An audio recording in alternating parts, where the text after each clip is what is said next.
Shabbat Shalom once again.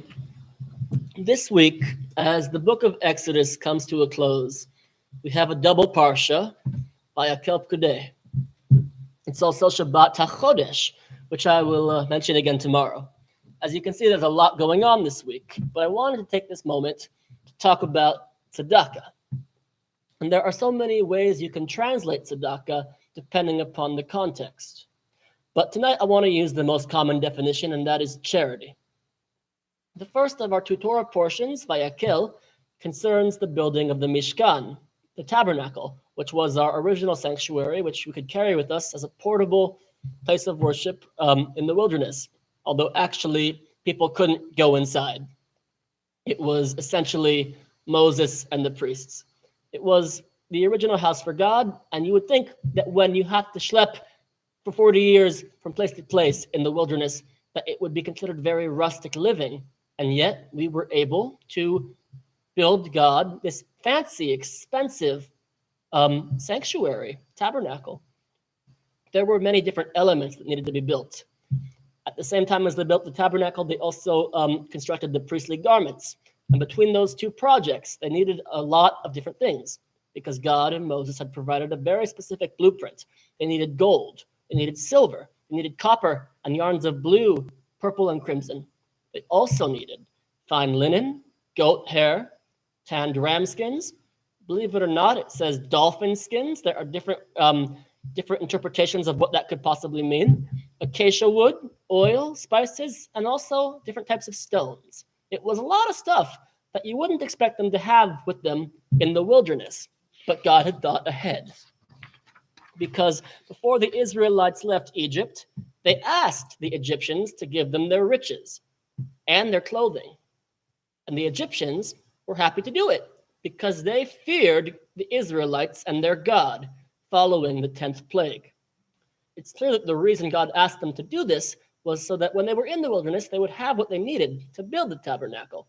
But that wasn't all these materials were used for, because before they used it to build the tabernacle, some of that gold was used to build the golden calf, when Aaron had people begging him to build them a new god. So he said to them, "Give me your gold, and I will use it to build a false god for you," although he didn't use the term false god.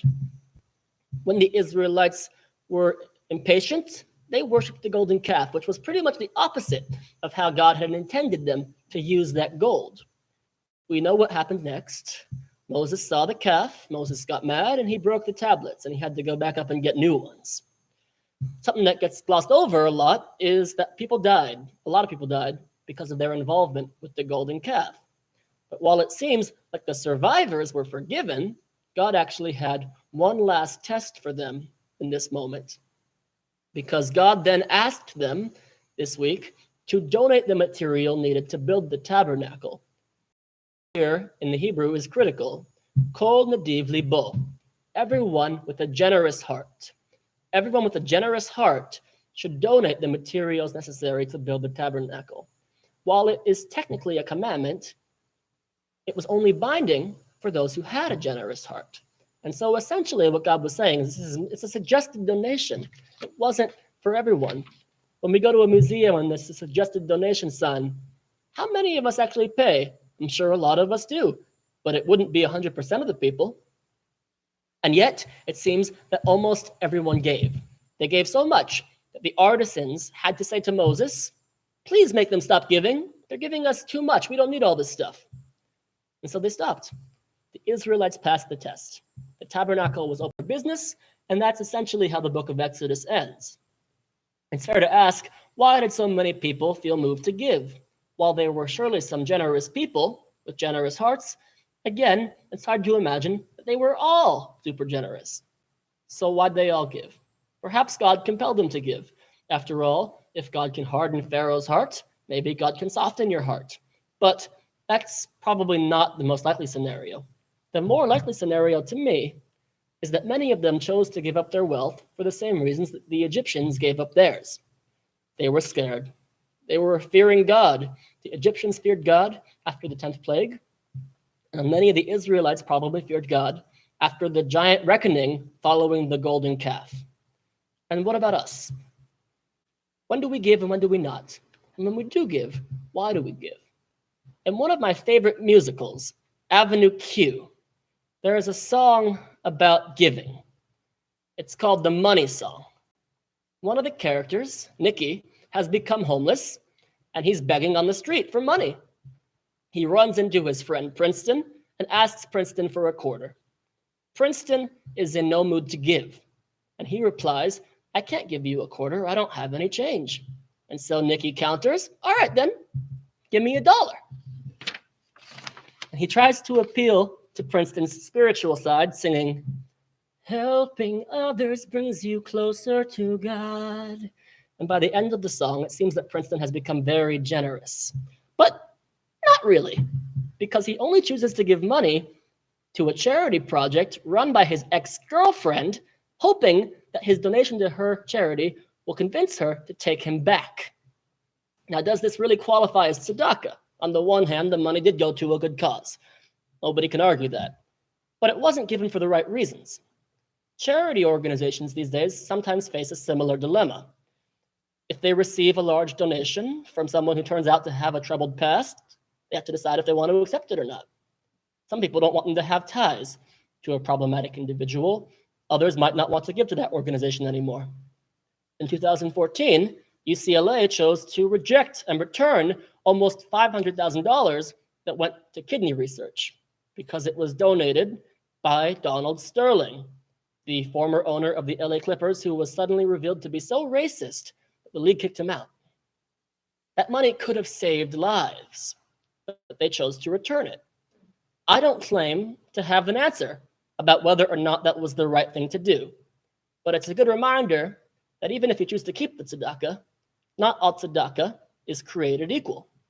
In his Mishnah Torah, Rambam, Maimonides, warns us to be cautious about the obligation to give tzedakah, more so than any other mitzvah, because tzedakah, he says, is a signifier of a righteous person. On the surface, it seems like, why should he caution us about giving tzedakah? If tzedakah is a signifier of a righteous person, then surely all tzedakah is good tzedakah. But he distinguishes between different kinds of tzedakah. According to Rambam, there are 8 levels of tzedakah. And as I list them, I want you to think about it and see where you think you rank on this scale. And nobody needs to know but you. He says the highest level of tzedakah is supporting someone by giving them a financial gift, a loan, or finding them a job so that they can make a living for themselves and no longer have to rely on others to support them. Essentially, it's teaching someone how to fish, so they would never need anyone to help them ever again. The next highest level, he says, going one step down, is giving an anonymous gift where neither the giver nor the recipient know each other's identity. You don't get to see their happy face when you give, and they don't know who to say thank you to. Essentially, there's no ego involved here. The only reward is knowing you did something good. One step down from this tzedakah is knowing who the recipient is, but where the recipient doesn't know who you are. And so they can't say thank you, but you can watch them look happy with their money, using it for something important that they couldn't do otherwise. And one step down from that is when they know who you are, but you don't know who they are. The next level, he says, is giving to someone before they ask you to give. And below that is when you give, but only when someone asks you to give. In this week's Parsha, the donations for the tabernacle were somewhere in between these last 2 levels of giving. The level below that is when someone gives what they can less than they can afford to give, but what they choose to give, they give happily and willingly. And the lowest level of tzedakah, he says, is when you give, but you give reluctantly. In those cases, the donor does a very good deed, but has a bad attitude about it.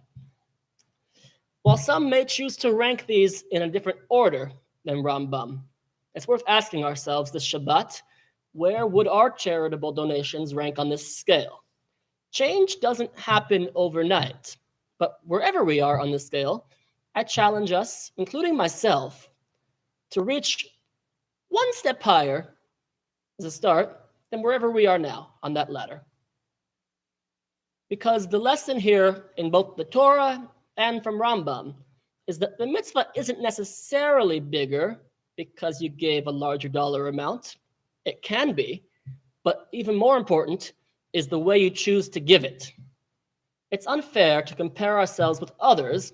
The only ones we're competing against with tzedakah are ourselves. I hope we can all go out and get a new personal high score for our tzedakah.